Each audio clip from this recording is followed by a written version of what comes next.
thank you for joining us today. We're going to be discussing amongst my colleagues and I some of the questions, or one in particular, that we often are asked when clients come to us.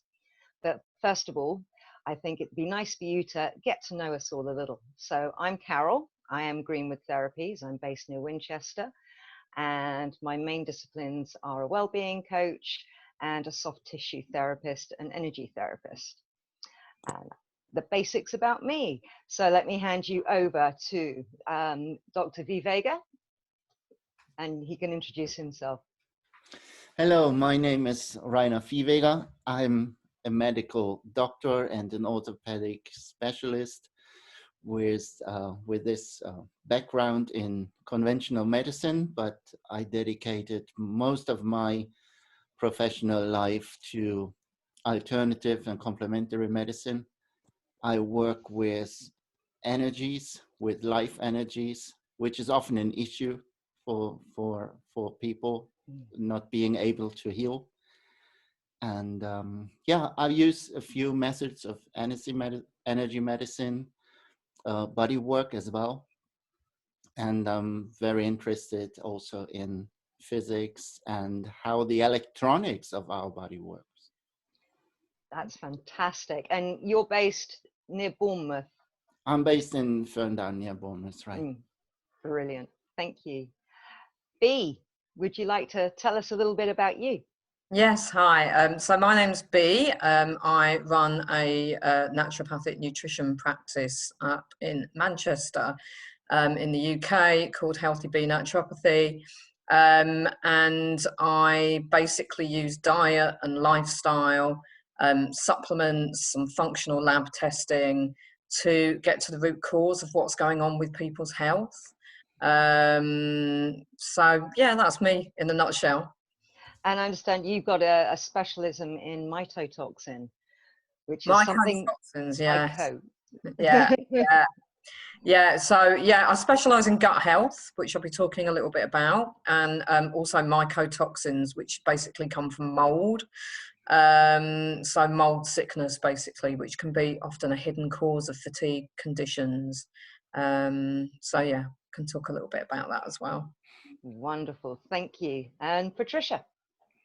Hi everyone, my name's Patricia Warby and I'm a body worker, or that's how I started, but I've now moved more into the emotional components of disease and looking specifically at unresolved emotions usually from the childhood, but also can be triggered in adulthood, which has a whole cascade of effects in the body. So I'm helping people to come into alignment with their emotions, which was a big part of my recovery actually. So I work through the body. So I allow people to track what's going on in their bodies, which is really how we heal. My PhD was in chronic illness and traumatic components from childhood. So that's kind of where I come from. And it's very exciting to be in the group. Thank you. Thank you very much. So you've had a brief introduction to us. At the end, we'll let you know how you can get hold of us as a group or our individual practices. So the question we've come together today to answer is one that we hear from so many of our clients. And that is, why am I not better yet? When I feel like I have addressed everything, I've done everything, I've tried everything. And so what I'm going to do is put that out to our fantastic panel and our team. How would you address that? Who would like to go first? Anybody in particular? Or shall I pick? Oh, I'll jump in. I was going to say, let's go for B first. Yeah.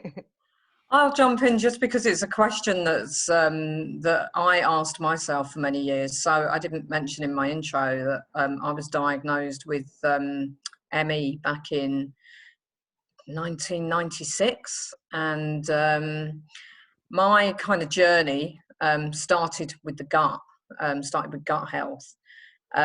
So before I developed ME, I basically had a lot of gut issues. Started actually with allergies. I had a lot of allergies, and then they morphed into kind of gut issues. And like many of my clients that come to me, I'd had all the usual kind of examinations, you know, the endoscopy, the ultrasound, you know, and basically everything came back normal.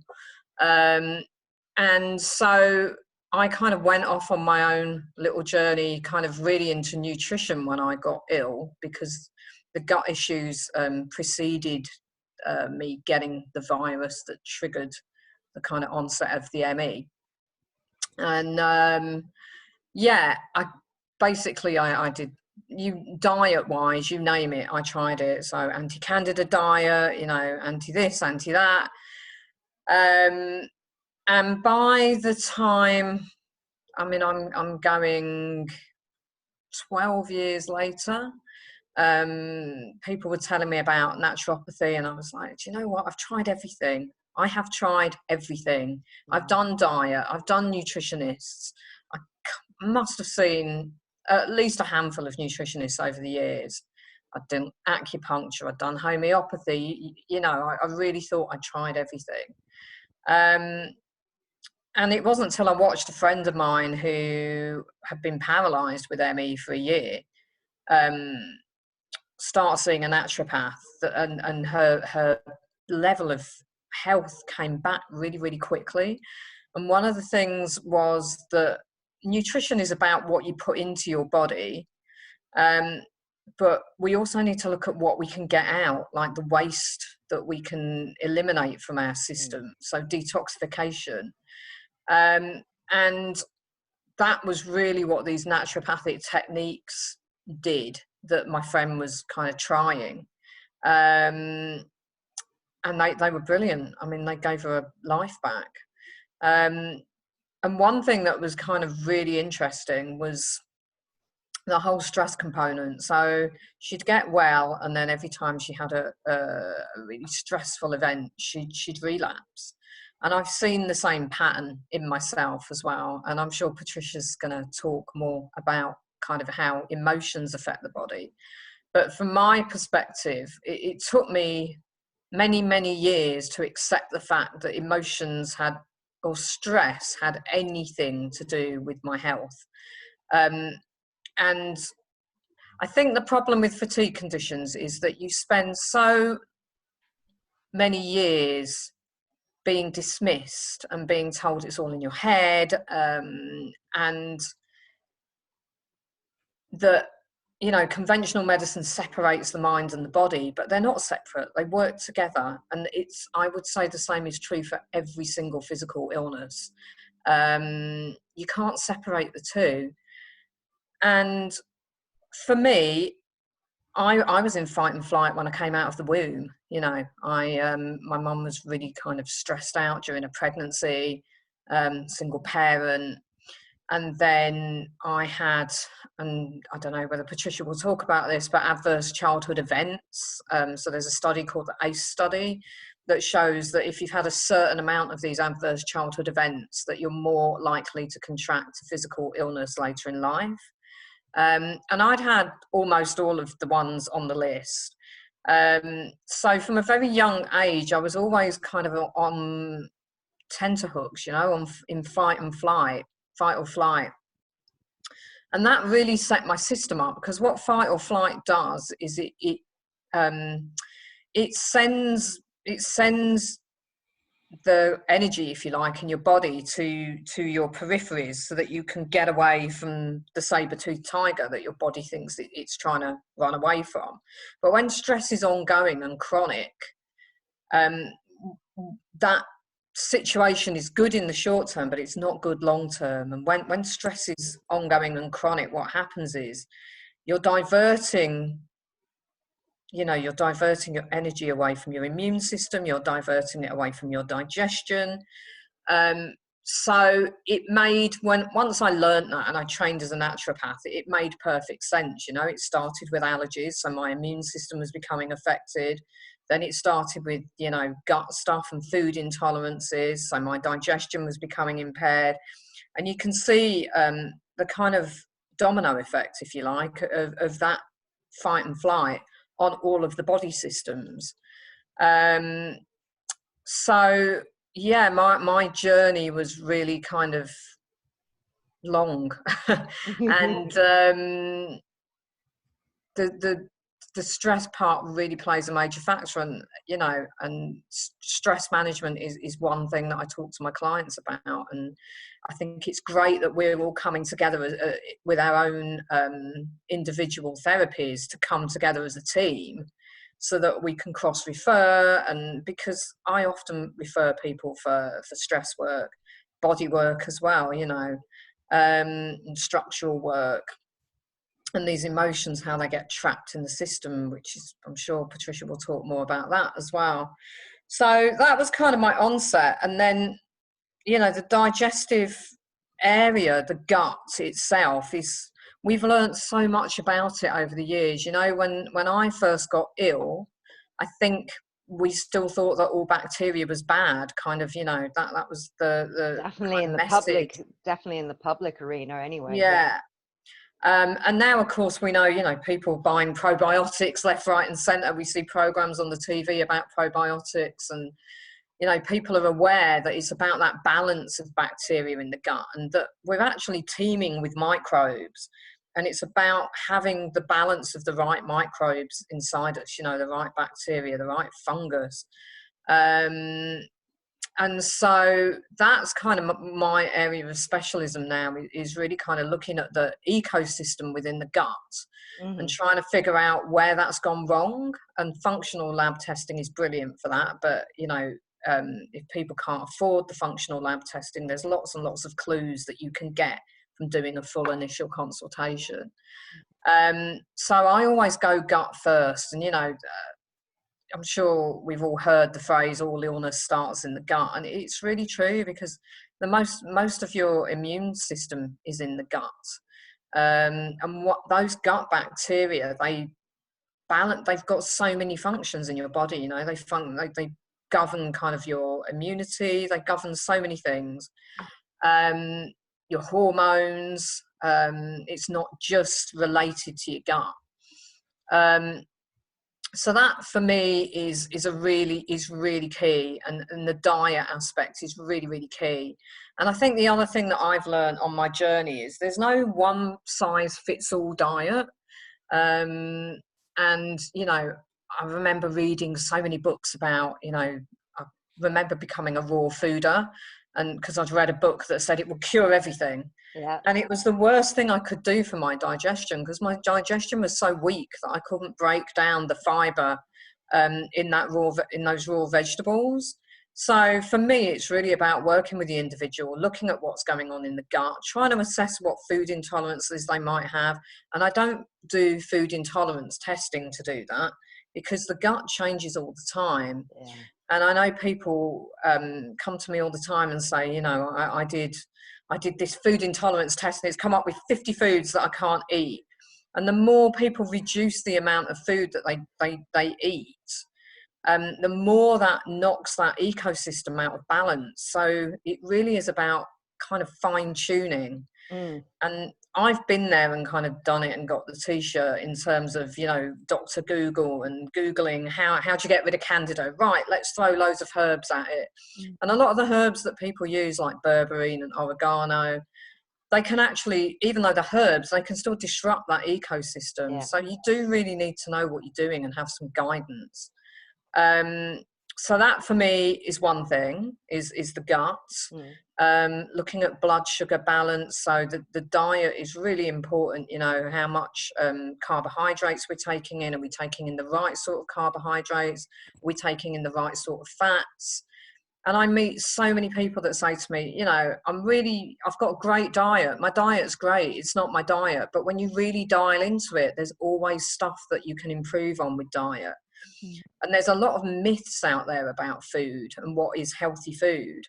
And kind of my job is to dispel some of those myths, really, and really get that diet cleaned up. Yeah. And then, as I say, I use the naturopathic detox techniques, which is things like lymph brushing and castor oil packing. There's a whole gamut of them. It's not just what you're eating that you're talking about, and so just looking at diet on its own isn't going to necessarily sort out. You've got to look much broader than diet. You've got to look at elimination as well. Absolutely. And I think that's for me, that was the missing bit of the jigsaw, was that elimination part. And when I started eliminating properly, I was able to wean myself off my sleeping tablets that I've been on for years. And even on my sleeping tablets, I was getting 3 hours sleep a night for about 8 years.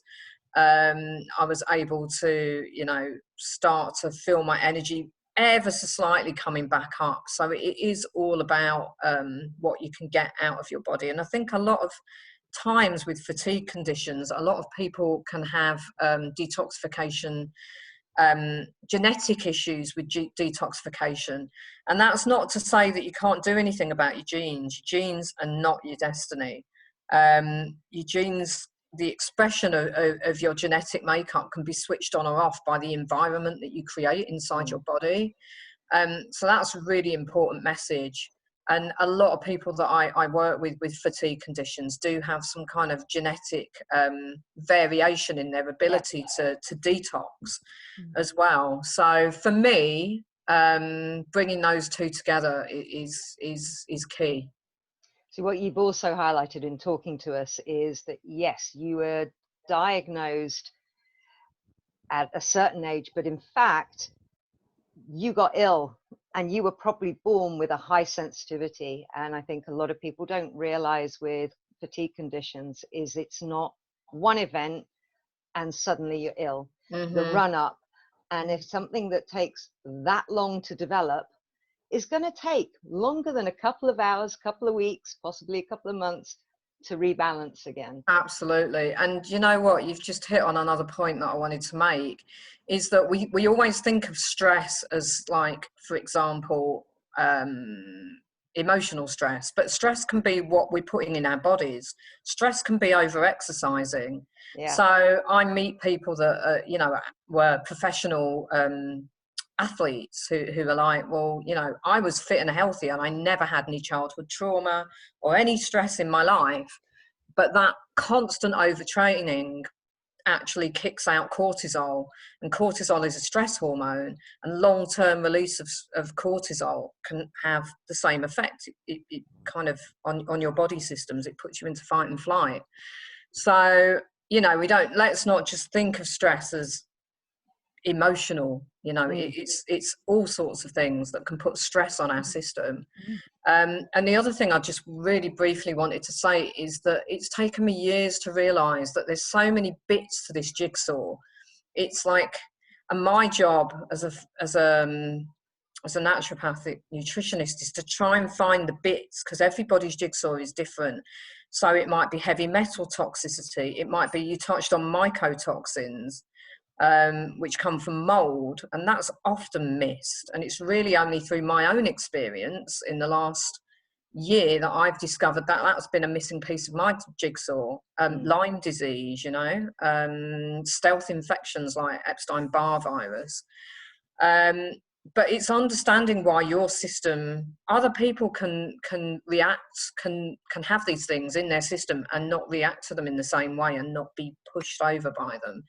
So they're all part of the jigsaw, but it's about getting that body into balance so that it can start to detoxify and start to, you know, that rest and digest, get it back online properly. Absolutely, get back online.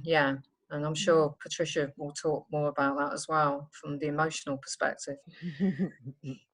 And on that bombshell, should we move over to Patricia? Okay, Why is it that after all this, I've tried everything, why am I not getting better, Patricia?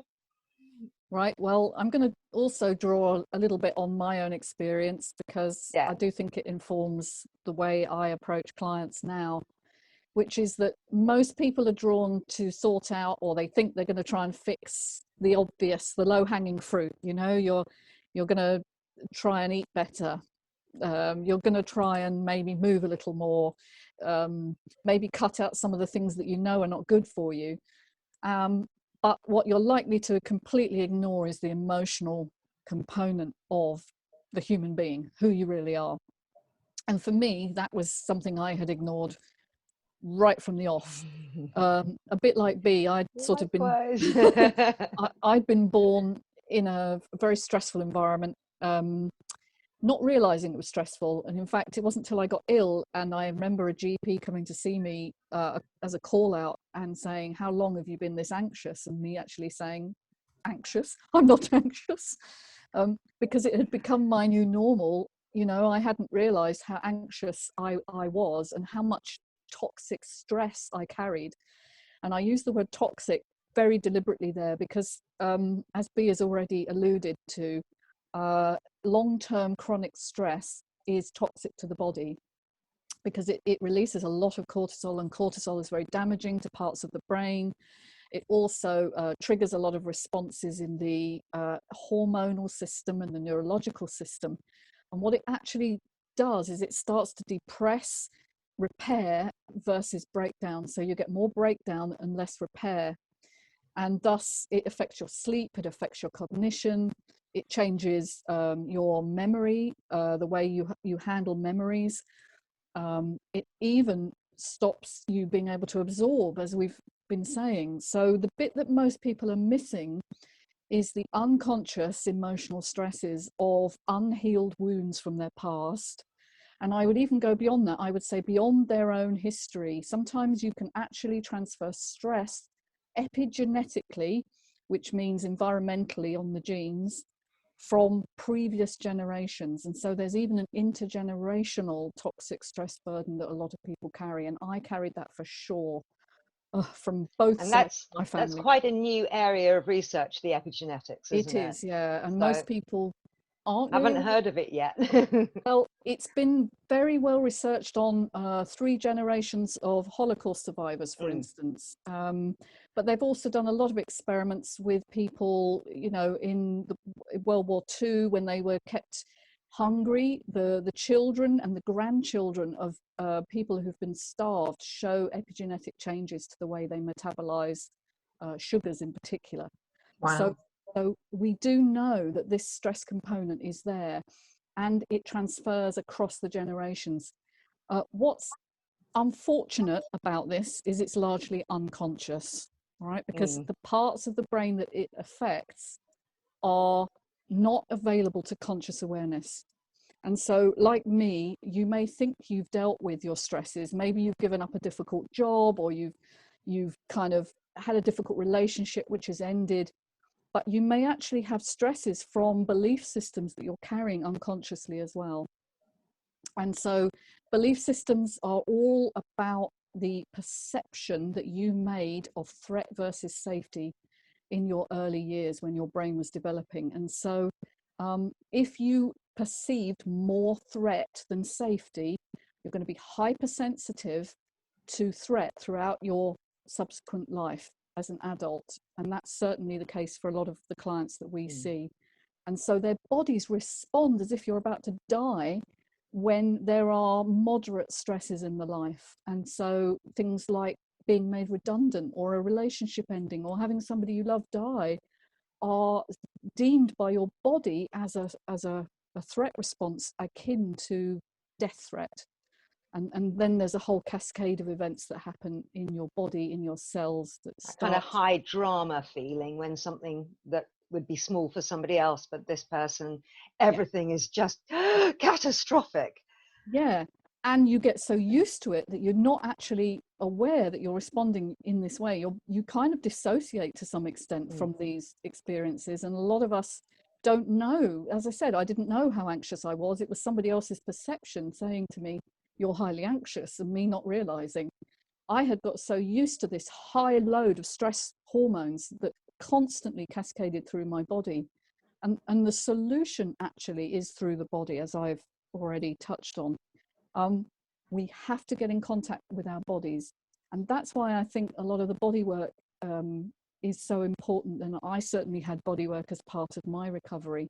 But then I also had to deal with some of my emotional wounds as well. And that's kind of what I do with clients. And I use psychosensory tools, which basically, it's a sensory input. So it's sound, sight, or touch. And we allow people to get in contact with their emotional responses in their body, so they start to track them. And the minute they start to do that, their conscious brain starts to get involved. And when your conscious brain becomes aware of what's happening in your body, that's where you can make the changes in your responses, which up to now have been habitual and programmed. And so you start to be able to intervene and change the course of your biology. So your psychology changes your physiology. You start to be able to intervene and change, create less inflammation, more repair, and absorb more and eliminate better. So if you're not actually doing this emotional healing, often you're not hitting the spot because your body still thinks you're under death threat. And I know that sounds extreme, but that is the way our physiology was designed when we first evolved. You know, we would have the saber-toothed tiger chasing us, and we would either die or we would survive. And that's how your body responds. Even now, when your boss tells you, I didn't like that report you wrote, can you redo it? Especially to a highly sensitive person. So it goes hand in hand, really. So that's what I do. I help people resolve. Fantastic. And Raina? Yeah, I would like to talk a little bit about the energy that is related to our bodies, which conventional medicine doesn't really take into account.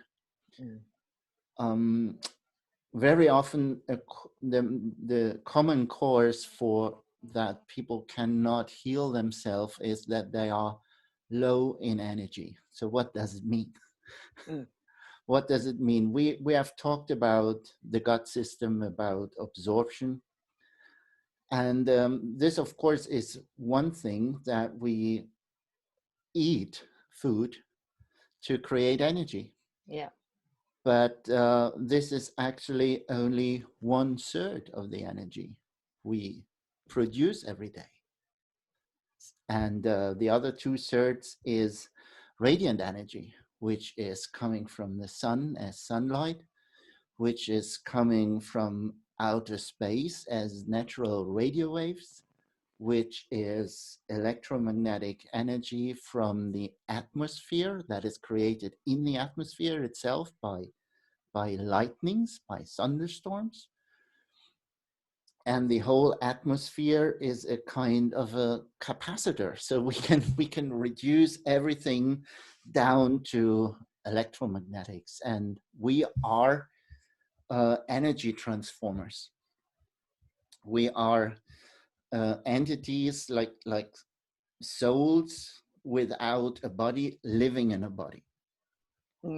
And the material body is also electromagnetic energy, because physicists say today that every atom with its protons and neutrons and electrons is a system of standing electromagnetic waves, which is basically light waves.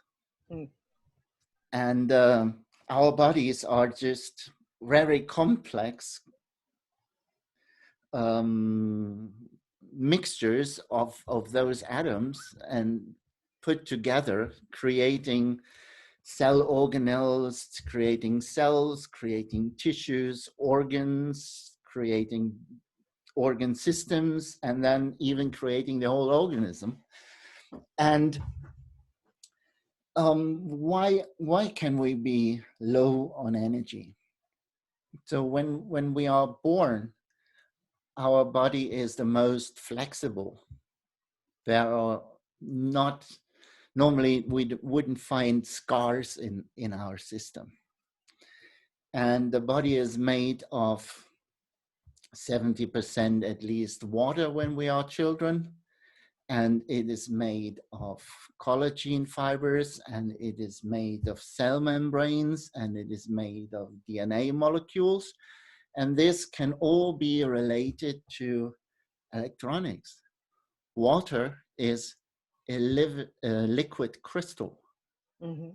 Water in our body is a battery, so it holds energy, which can even be transformed into mechanical energy that runs our capillaries, that runs the blood in our capillaries, supporting the heart, because the heart as a pump is never able to pump all the blood through our body. It's simply not possible. Yeah, what we were taught in school is biologically, physically, totally impossible. It takes more than just a heart doing this to get More the than blood that. everywhere. Yes, yes. And then when we think about the collagen fibers, our whole connective tissue, our muscle fascia, everything is made of collagen fibers, and these are basically semiconductors. Then when we look into cell membranes, and those cell membranes, they are a phospholipid bilayer, and this is a capacitor. So it can hold energy, and even conventional medicine speaks of membrane potentials. So that is holding charge. And if we lose charge, and if not enough current is flowing through our body, then we are energy depleted. And this is what I like to find with my clients. Where is the reason for having low energies? And this includes all kinds of stress, emotional stress, physical stress, even overtraining, as we said before. Stress then will cause the gallbladder not working, setting up digestion, creating inflammation in the gut, and we will have all these gut problems. Stress will also force us to eat the wrong things, because cortisol wants to raise the blood sugar. And then we need more sugar. That chocolate fix. But mostly, and this is totally healthy if we do that and use this energy from sugar for running away, or for doing exercises, or for fighting as it was supposed to. But in most of the cases, we don't do that. We swallow down the anger, we don't fight, and we make fat in our liver from that sugar. And we initiate an inflammation throughout the body, which is such a high energy state. And someday we will not be able to cope with it anymore. So the inflammation will go from the gut into the liver, from the liver to the heart, and then into the brain. And then we end up with ME or something, something neurodegenerative disease, which could be anything. And we see Alzheimer's today in many elder people, and it starts growing numbers as well, even isn't it? Earlier. So yes, my work is partly on looking for deep emotional problems, on unconscious problems, a little bit in a different way than Patricia does that. So we could really work nicely together. Then I work with the electromagnetic biofield, trying to find areas where they are not. And for those who don't understand, biofield is a measurable electrical charge that it's up to 3 meters from our body. Yeah, if we think about the heart field, yes, that's the strongest. So we have an energetic ball that each one of us lives in, and you can measure and see how healthy it is. I wouldn't say that we live in it. I would even say we are it. Yes. Definitely. Yes, we are it. And yes, you can use certain bioresonance methods for that. And to determine stress, I also work with heart rate variability, because you can see the actual level of stress and how the sympathetic and parasympathetic nervous system would work. And that's a lovely one, because you can watch as you're working with a heart rate, you can see the improvement or the changes with your own choice of actions, whether that's the breathing or just allowing your thoughts to go mad. and get stressed, and using breathing and watching it improve. And it's really quick and really powerful tool, isn't it? HRV. Yeah, it's nice. And another very important method is what I said before, is the psychosomatic energetics, where you look for these deep emotional conflicts. And this is related to levels of the autonomous nervous system. So you can even find out why this organ is affected or why that organ is affected, because you always have a heartbreak in your heart chakra. It never happens in your head because your heart is in your chest. Yeah. And it's the same with anger and frustration, which you would always find in the stomach. It wouldn't live in your lower belly. So that wouldn't happen. There are other things, just like lack of safety, for example, and not believing that you are nourished or welcomed. These kind of things, and of course, trauma, is it emotional or is it physical trauma, causes scar tissue in the connective tissue, which causes rigidity and dehydration. So all your semiconductors and capacitors will be damaged a little bit. So you also do a lot of body work to put things right. And then, of course, you have to talk to every client you see in such a way that you always have an individual in front of you, and you always have to figure out what is the best way approaching to initiate that important step into self-healing, which was missing. And very often it is looking at the energy level using the psychosomatic energetics. It's a little bit the same what Patricia also said.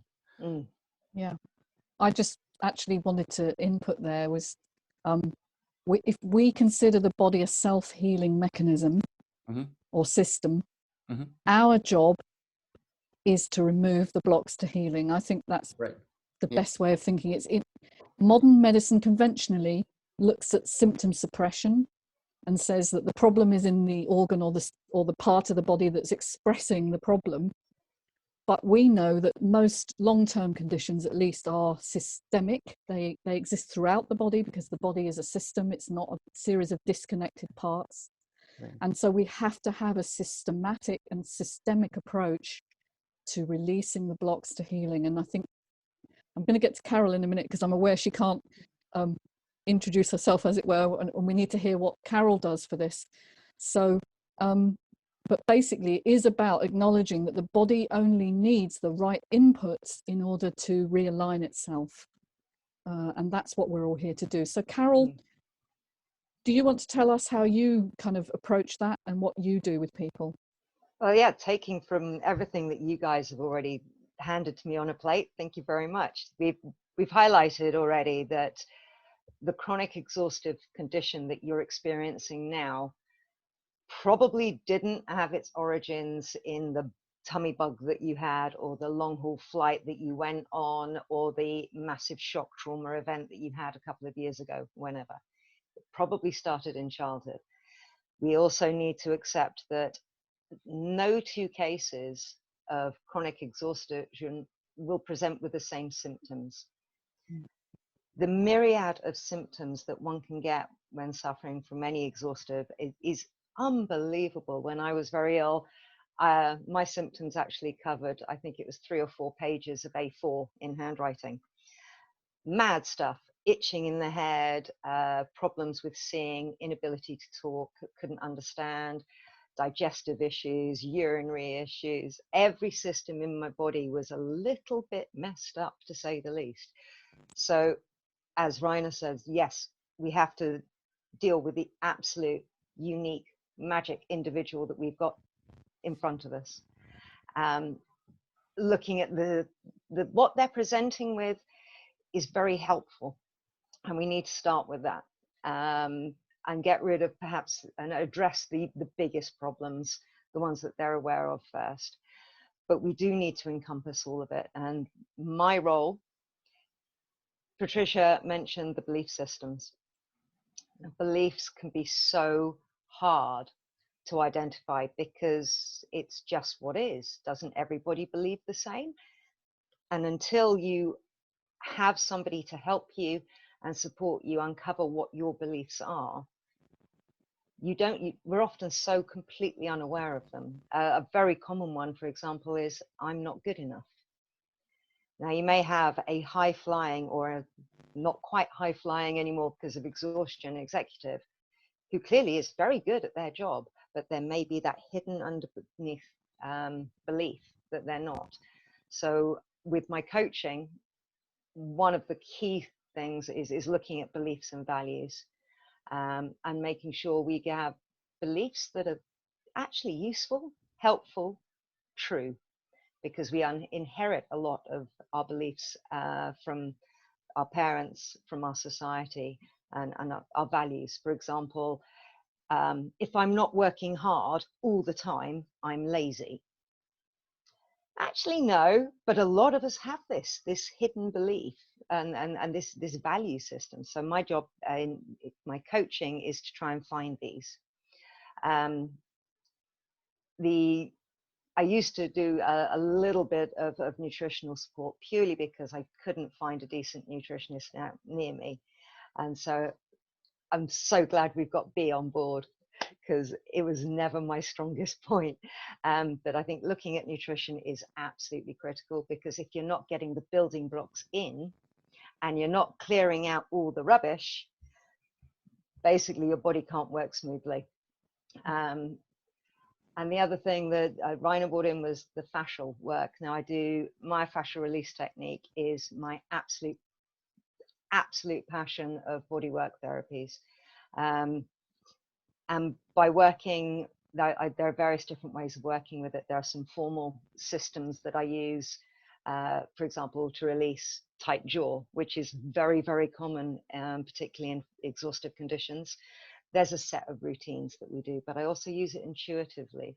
And what we're doing is we're taking that tight, stressed, compacted, hard, no longer fluid fascia, and all I do is I work with it and I ask it if it would like to soften. And usually the fascia says, yeah, all right. And we then get more space, more movement. Often what we'll find is that fascia is tightened through an injury that somebody can pinpoint. But even more often, it's related to emotion. And while working, people will feel waves of emotions, the lower vibrations, the shames, the fear, the distress, the feelings you don't want in life, but everybody has, and they'll often come up. And by working with those, again, it's creating space and it's allowing then the energy to flow properly through the body. But having a team to work with it just superpowers everything that we do. If we work alone, we can do a pretty good job, but when we work together, it's so much more powerful than just the four of us. It's like having 100 of us together. Yeah, I agree. So that's what I've got to say about that so far. Excellent. Yeah. It's very interesting how emotions are linked to the body. I think we've all kind of touched on that a little bit. Emotions are something we totally ignore in normal life, apart from when we're really aware of them. But they kind of have a vibrational quality.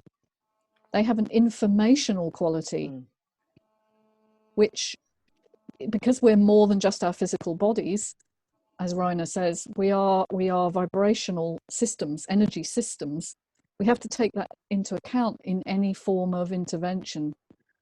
And I think all of us would probably come under the natural medicine umbrella, because that's the basis of natural medicine, is to understand the body as a system, that the individual who has the problem is more than the problem.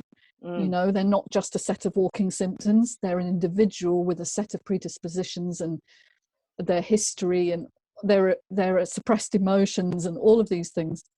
but I know when I've worked, when I've had treatment with you, Carol, it's been very profound how much emotionally is expressed through the body, and I've sort of been aware of it. Like I want to cry, and all you've done is made a very subtle adjustment under my head somehow. And not hurt you.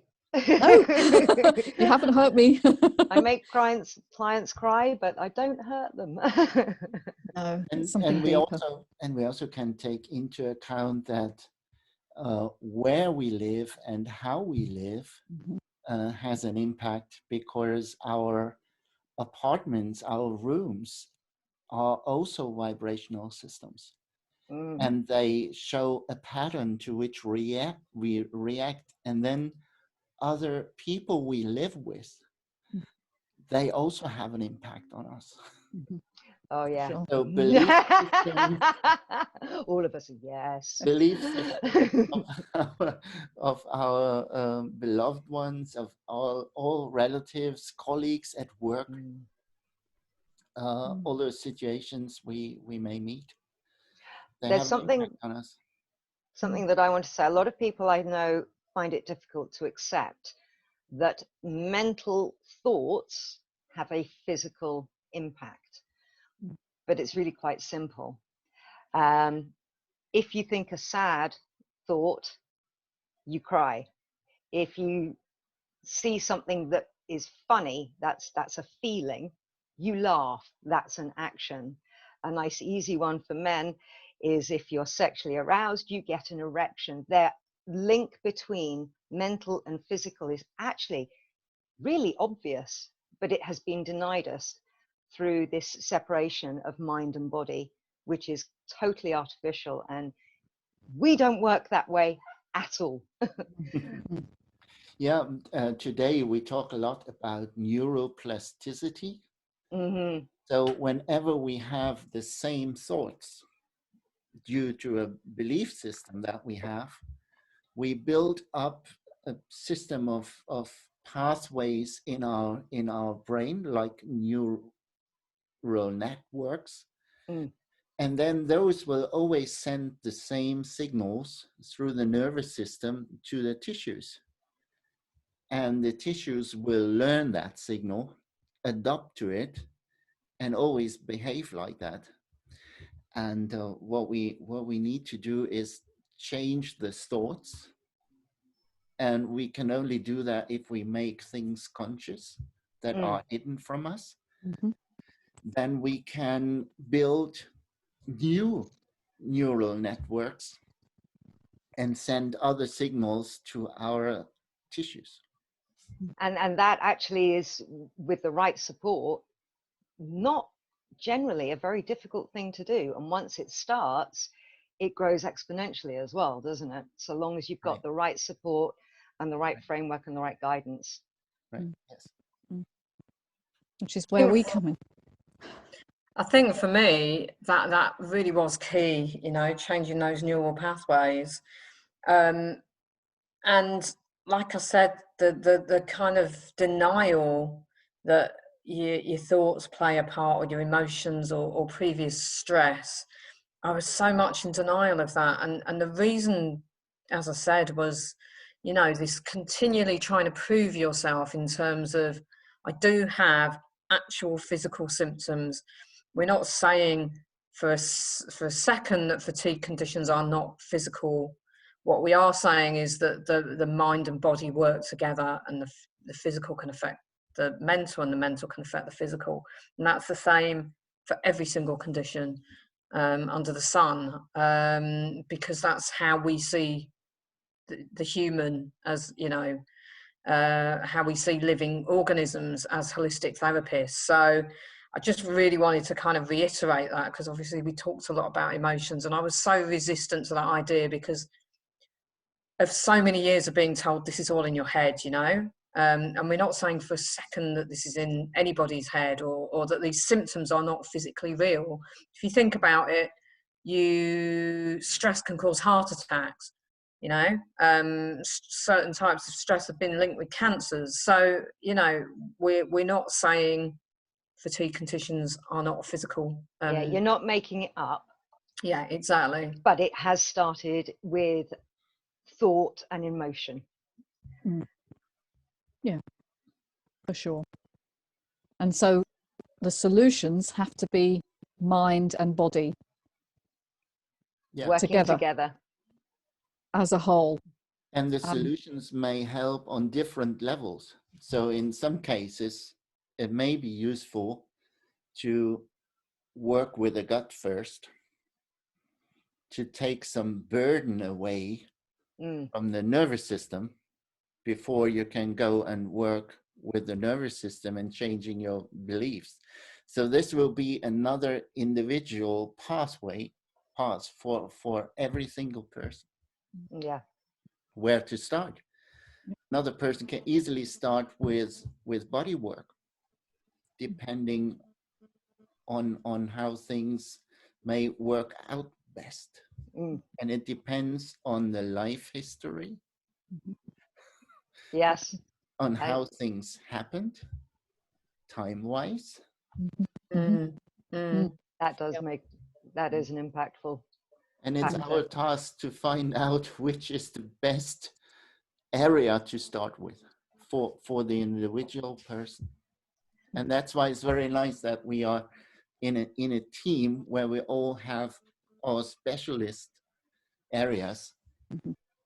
And it will be nice to have you, Carol, as someone who does the first talk to a client, and then say, oh yes, this could be that for you, and this for you, to talk to one of us first, and to make a plan together with it. Is, well, yeah, I wanted to say very much so, is that we may be the experts in our fields, but we all appreciate that the only expert in your body is you, and what you actually, you're the boss when it comes down to it. So I may say, actually, do you know what, we really need you to see B now, and you're like, no, I want to see Rainer.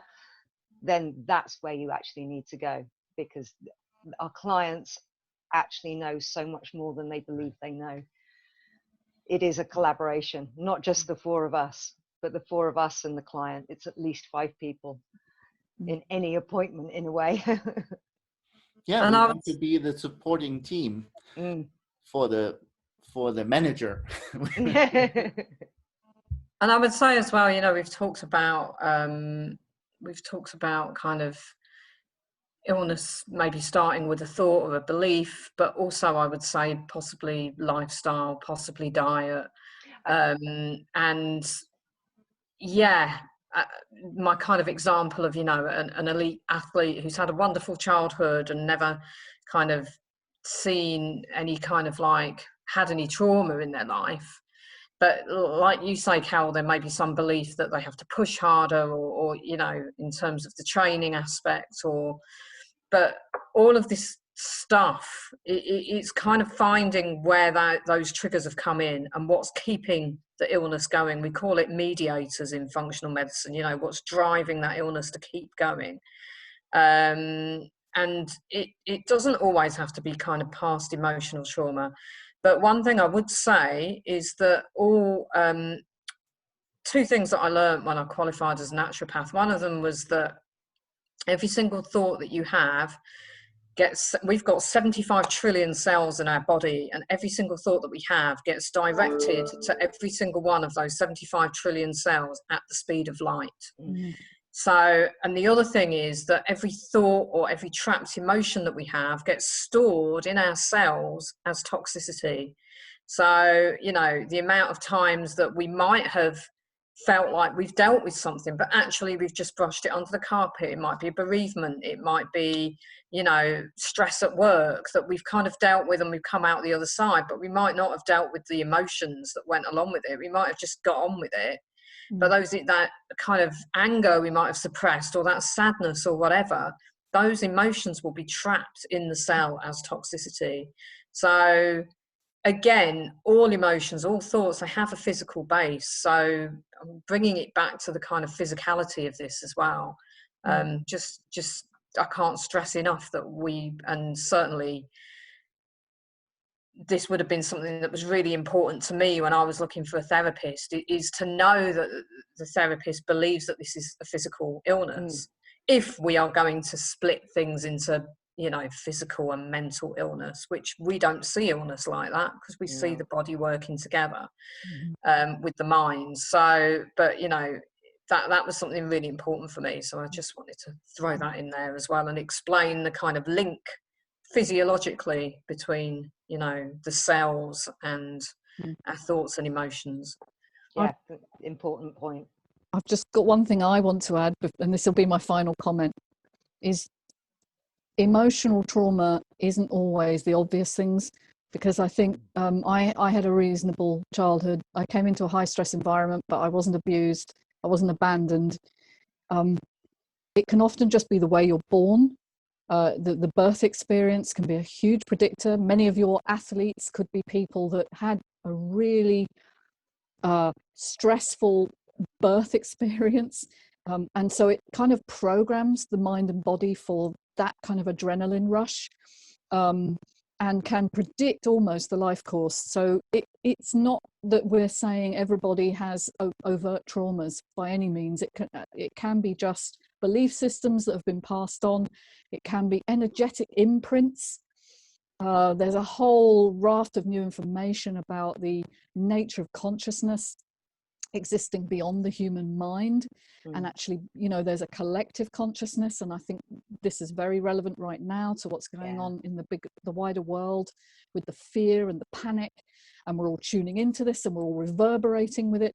So look, if you have a beating heart, you are likely to have some wounds, some unresolved emotions, and that's kind of what we do, is we work on the energetic nature of the human being. And as a team, I think we are so much stronger than individuals. You know, the sum is more than the, what was it? I was trying to remember that when I said it earlier. We're just a lot bigger than four of us. Sum is more than the parts, right? Greater than, yeah, that's it. You got Yeah, it. well spotted. Yeah, well done. So, yeah, so that's what we do. So if you come to us and say, why am I not well yet? Well, perhaps the whole of you hasn't yet been looked at as one thing. And that's where we are very different. And we'll hopefully make the difference for you. So I think all we need to do now is, I said that we would let everybody know how to get hold of us individually and collectively. So at the moment we have a Facebook, Greenwood Holistic. We have an email, which is greenwoodholistic@gmail.com. Just checking that Trisha's nodding. Good, I'm getting it right.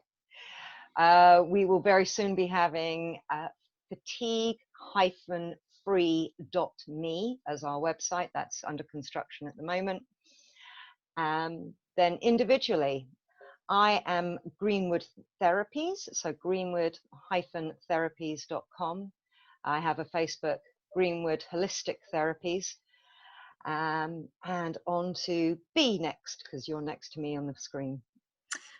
So my practice is called Healthy Bee Naturopathy, and that's healthy and then BE on the end, all one word, Healthy Bee Naturopathy.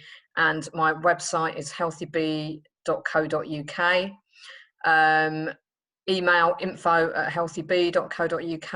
I offer 30-minute health and well-being reviews where we can look to see if we're right in terms of working together. And I have Facebook as well, and Instagram, and I think my Facebook is Healthy Bee Naturopathy as well, and I think my Instagram is maybe Healthy Bee Naturo, or maybe it's Healthy Bee Naturopathy. They'll find you through one, and hopefully they can find all the people will others. find me. Fabulous, thanks, B. Patricia. Yep. So I'm going to not list everything because there's quite a few, but there's. Yeah, we're definitely not letting Rainer list everything. There's the main one to contact me on is Alchemy Therapies, all one word, .co.uk. That's for my therapy. And there's also my new rebelhealthradio.com, which is fabulous. My new podcast, which hopes to bring natural health and well-being information to your ears. Diddly-dee. And I also, I do have a Facebook page, which I think is Patricia Warby Alchemy Therapies. But, you know, my main one is Alchemy Therapies, so people can find me that way.